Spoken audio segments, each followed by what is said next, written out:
When God wants to bring people together, He uses a table. Here at First Baptist Church, North Kansas City, our table, well, it's broken. Because of the number of people that we serve and the community that we serve and inviting in our homeless neighbors, we are a commercial assembly space. And so we don't have a table. We don't have a kitchen that meets federal and local safety codes to serve the number of people that we serve and that our heart's in the heart of Jesus who wants to serve. So we have to have a commercial kitchen in order to continue to serve around God's table and bring people together. I remember when we did well to have 30 people who showed up for Wednesday night, and now there's at least 130, and I just think that's fantastic.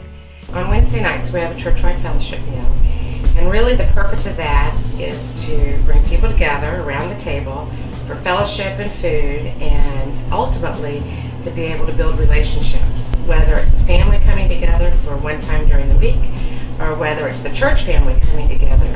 It's about bringing people together to talk about life, to share experiences, and be in God's presence. And for me personally, the Wednesday night meals have been an opportunity to really use the gifts that God's given me in a way that allows me to entertain in God's house, and then to be able to fill tummies and bring people together.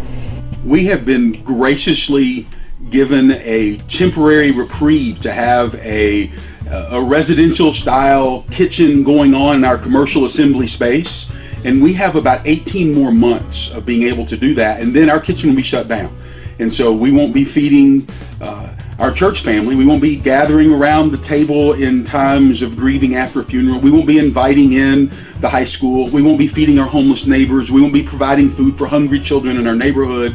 We won't be able to have that kind of neighborhood welcoming space because our kitchen will be shut down. Currently we are serving, we plan for 150. 150 people come together, and that requires just space, and it requires equipment that can handle food preparation for that many. So our kitchen is small, functional, but small. And when you start talking about just the quantity of food, to store it, to serve it, to clean it up, our kitchen lacks in the kind of equipment and space that we need in order to do that. We here at FBC NKC are internally stretching and praying and giving all that we possibly can. We exist as a church that's soon going to be celebrating 100 years, and so we are in an old building that's constantly in need of touches and updates, some of which are going on as we speak. So we are beyond our capacity to continue feeding and continue raising funds for this commercial kitchen. So we're reaching out for people who believe in just bringing people together. So the fellowship hall, and specifically the kitchen, I think is where all the emotions of the church come together. You have any celebration starts in the kitchen. Anytime there's a death in the families, we always go to the kitchen and serve dinner for the families. And so all the emotions of the church all get wrapped around the kitchen in some format. And I think that says something about why it's important to fix the kitchen. Tell me what it would feel like if the kitchen didn't get fixed and we weren't able to have meals anymore. In today's world, we can't fix everything, but we can take responsibility for the corner of the world in which we live.